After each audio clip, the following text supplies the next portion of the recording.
আজকে আমি এই সভায় যে দাঁড়িয়ে আছি, সবচেয়ে বেশি অবাক হতেন বুদ্ধতে পাবো।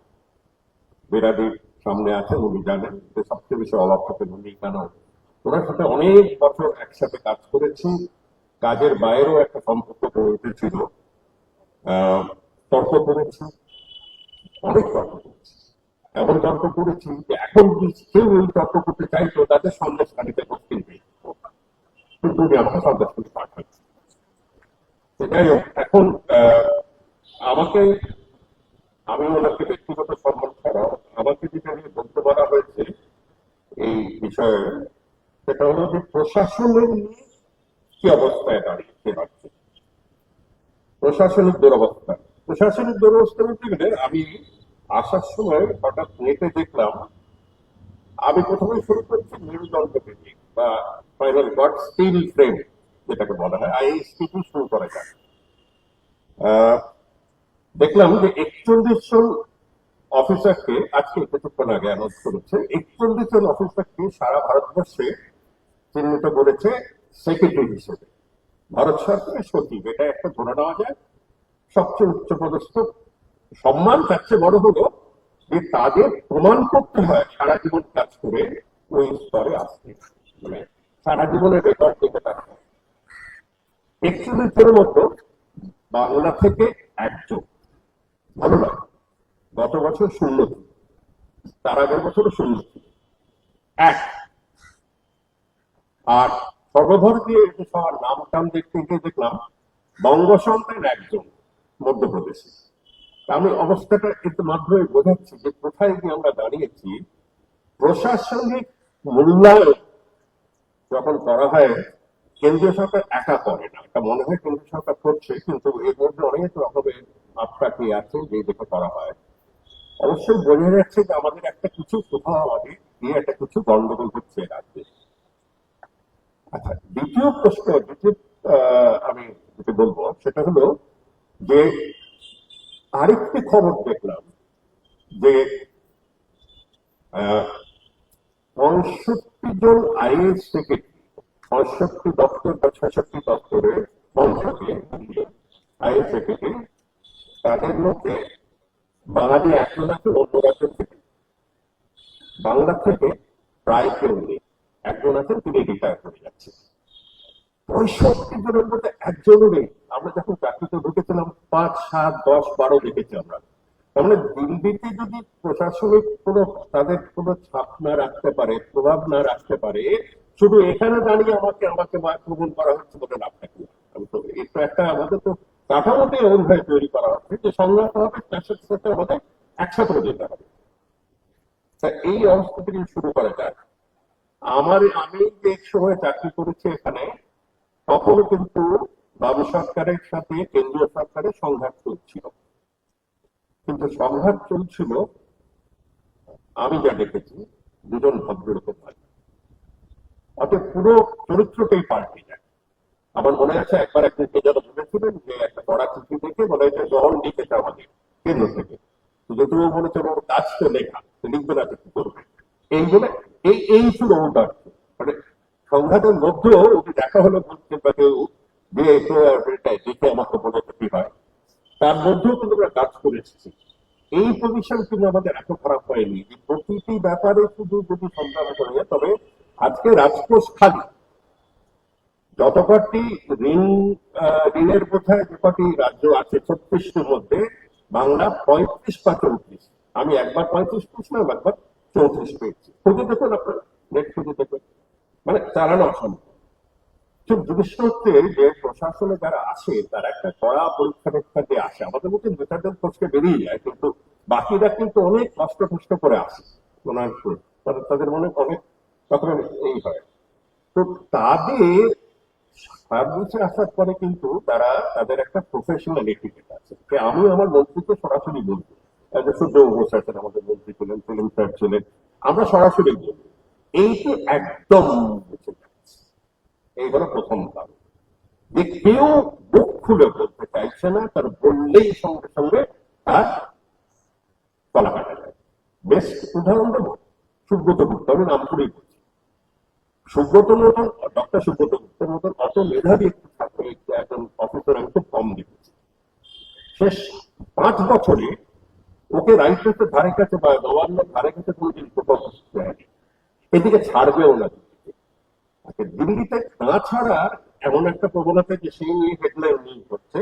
আর দিল্লিতে না ছাড়ার জন্য যেটা হচ্ছে, দিল্লিতে যখন ফাইলটি যায় একজনও কেউ নেই আমাদের হয়ে বলা, না তো কোনো মন্ত্রী আছে। আর ওই দল যারা মন্ত্রী এখান থেকে চুক্তি পেয়ে যাচ্ছেন তারা ছোটখাটো উপমন্ত্রী করছে, একজনও ক্যাবিনেট মিনিস্টার করেননি যার কাছে গিয়ে কথা বলা যায়। আমরা প্রভুর কাছে গিয়ে কথা বলতে পারতাম, এটাকে একজন উপমন্ত্রী হাফ মন্ত্রী করে দিয়েছে।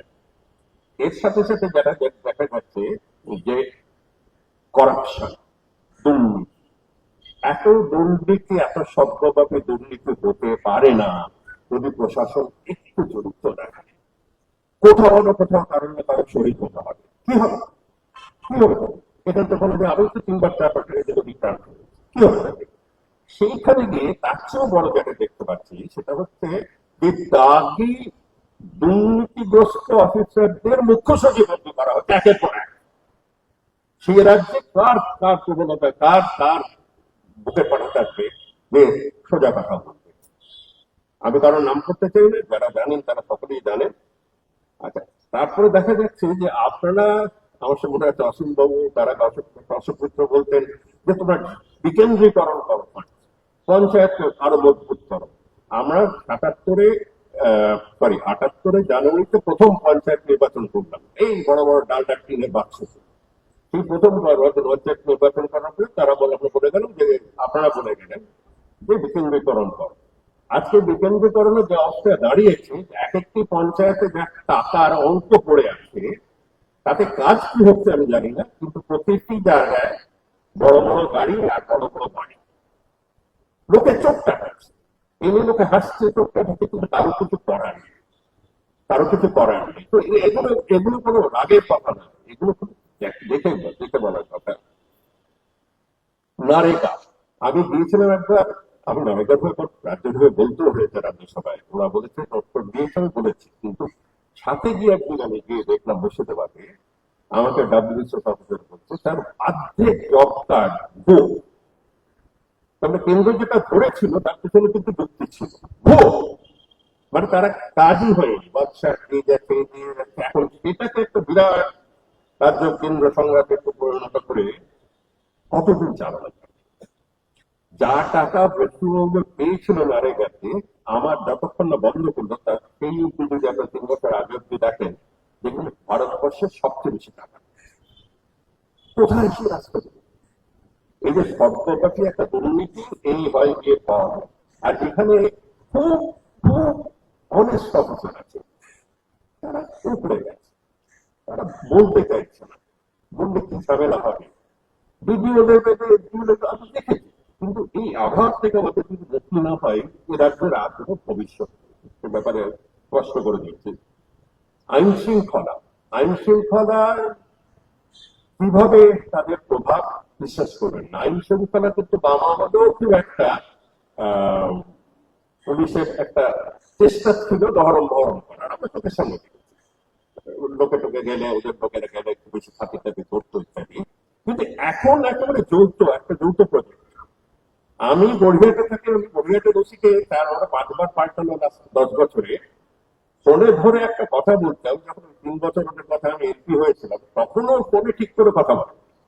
কিন্তু আমার যদি এমএলএ বা ওই কাউন্সিলরের সঙ্গীটিকে যায়, বসুবাবু দাঁড়িয়ে, তা সেখানে কাউন্সিলর বাবু 5টি ফ্ল্যাট হবে না।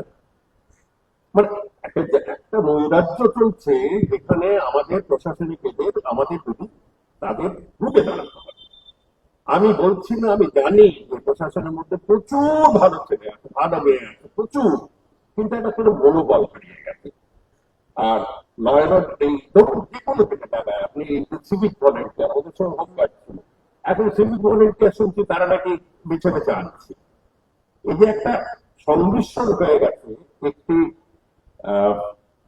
আমি মুম্বাইয়ের কথাটি ব্যবহার করতে চাই না, তার আবার বাংলাও খুঁজে পাচ্ছি না। যাই হোক, একটি জাতির সাথে এবং একটি যন্ত্রের সাথে এর থেকে মুক্তি পাওয়ার জন্য কিন্তু একমাত্র উপায় হলো যে কোনো না কোনো ভাবে ওদের বুঝিয়ে দেওয়া যে আমাদের প্রতিবাদ কিন্তু সাময়িক নয়, আমাদের প্রতিবাদ কিন্তু আবেগের নয়, 14ই আগস্ট থেকে আমরা রাতে প্রতিবাদ করি না, আমাদের প্রতিবাদটা কিন্তু দীর্ঘব্যাপী। আর সেটা আমার বড় ছোট মোটো বড় কথা হয়ে যাবে। আগামী ইলেকশনে যদি কোন রকমে প্রতিটি কেন্দ্রে একজন করে যে কোনো দলের নির্ধারিত ক্যান্ডিডেট রাখা, কিভাবে করলে আমি জানি না, আমি রাজনীতি দল অত মাঠটায় বুঝি না। যে কোনো দল, তাদের উদ্দেশ্য হবে যে দুর্নীতি সবচেয়ে প্রথম যেটা আমাদের চোখে লাগছে, ক্ষয় করছে, ক্যান্সারের মতন রাজ্যটাকে নষ্ট করছে, আইবি এক গল্প। তার ওখানে গিয়ে লুটতরাজ করে আসলে লুট করে 42 কোটি টাকা দিতে হয়েছে আইবি, এই রেকর্ডে আছে 42 কোটি টাকা দিতে হয়েছে।